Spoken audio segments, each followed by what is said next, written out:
విజయలక్ష్మి గారు ఎమ్మెల్యే గారు విజయనగరం. ధన్యవాదాలు అధ్యక్ష. ఇది పవర్కి సంబంధించింది. నా నియోజకవర్గం విజయనగరం నియోజకవర్గంలో వోల్టేజ్ ఫ్లక్చుయేషన్ చాలా ఎక్కువగా ఉంది అధ్యక్ష. అయితే అప్పుడప్పుడు లో వోల్టేజ్ వెళ్తుంది, అప్పుడప్పుడు హై వోల్టేజ్ అవుతుంది. అయితే దీనివలన మన ఎలక్ట్రానిక్ ఎక్విప్మెంట్ అన్నీ కూడా చాలా పాడైపోతున్నాయి. ఫ్రిడ్జ్లు, టీవీలు ఇటువంటి అన్నీ కూడా పాడైపోతున్నాయి. అయితే ఈ వోల్టేజ్ ఫ్లక్చుయేషన్ని ఏ విధంగా కరెక్ట్ చేస్తారనేది నేను సంబంధించిన మినిస్ట్రీని అడుగుతున్నాను. అదేవిధంగా మన ముఖ్యమంత్రి నారా చంద్రబాబు నాయుడు గారు మూడోసారి ముఖ్యమంత్రిగా ఉన్నప్పుడు 220 కిలోవాట్స్తో ఒక పవర్ సబ్స్టేషన్ ఒకటి పెట్టారు. అయితే అది ఆనాటి ముఖ్యమంత్రి పూర్తిగా వదిలేశాడు.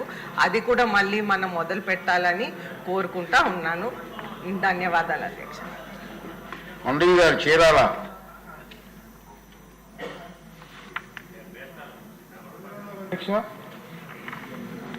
ఈరోజు ఈ శాసనసభలో మాట్లాడే అవకాశం కల్పించినటువంటి శ్రీ నారా చంద్రబాబు నాయుడు గారికి, అలాగే ఉమ్మడి ప్రభుత్వంలో ఉన్నటువంటి మంత్రివర్గానికి, సహచర శాసనసభ సభ్యులకు, యువ నాయకులకు అందరికీ నమస్కారాలు. నా చీరాల నియోజకవర్గంలో అనేక సమస్యలు ఉన్నాయి.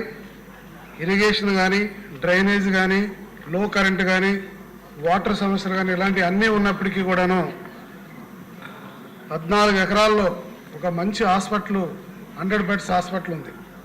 అయితే ఈ హాస్పిటల్లో బిల్డింగ్స్ ఉన్నాయి కానీ అవన్నీ కూడా బాగా దెబ్బతిని ఉన్నాయి. మరామతులు చేసినట్టుగా కానీ అయితే ఇక్కడ డయాలసిస్ యూనిట్స్ ఉన్నాయి. అలాగే మాకు ట్రూమా కూడా శాంక్షన్ అయింది. అలాగే సర్జికల్ యూనిట్స్ ఇవన్నీ పెట్టడానికి ప్రధానంగా బిల్డింగ్స్ ఉన్నప్పటికీ కూడాను అవి నిరుపయోగంగా ఉన్నాయి కనుక వాటిని కానీ సరిచేయగలిగితే అన్ని అంగులతో హాస్పిటల్ బాగుంటుందని చెప్పి తెలియజేస్తూ, మరి ప్రభుత్వానికి అలాగే మంత్రి గారికి మీ ద్వారా తెలియజేయాల్సిందిగా కోరుకుంటున్నాను. గోవిందరావు గారు పాతపట్నం. ధన్యవాదములు అధ్యక్ష. ఒక సామాన్యుడి కుటుంబం నుంచి వచ్చిన నాలాంటి వ్యక్తికి అసెంబ్లీలో మాట్లాడే అవకాశం కల్పించిన శ్రీ నారా చంద్రబాబు నాయుడు గారికి, పవన్ కళ్యాణ్ గారికి, మా యువ నాయకులు నారా లోకేష్ గారికి మరియు మా మంత్రివర్యులు కింజరాపు అచ్చెన్నాయుడు గారికి హృదయపూర్వక నమస్కారాలు తెలియజేసుకుంటూ, నన్ను అసెంబ్లీకి పంపించిన అందరికీ నమస్కారాలు పడితే టైం అయిపోతుంది అధ్యక్ష. ఒక ఇంపార్టెంట్ అధ్యక్ష, గత ప్రభుత్వంలో విద్యా వ్యవస్థని నిర్మూలన చేసిన వ్యక్తి ఎవరంటే జగన్మోహన్ రెడ్డి అధ్యక్ష. మన ప్రభుత్వంలో 2014 నుంచి 2019 మధ్యలో ఒక ఐటీఐ కాలేజ్ ఇచ్చారు అధ్యక్ష. ఐటీఐ కాలేజీ 3 ఎకరాల స్థలం కూడా కేటాయించాం అధ్యక్ష. కానీ గత ప్రభుత్వంలో జగన్మోహన్ రెడ్డి ఐటీఐ కాలేజీకి ఇచ్చిన 3 ఎకరాల స్థలాన్ని జగనన్న కాలనీకి ఇవ్వడం జరిగి ఐటీఐ కాలేజీ పరిస్థితిని నిర్వీర్యం చేశారు అధ్యక్ష.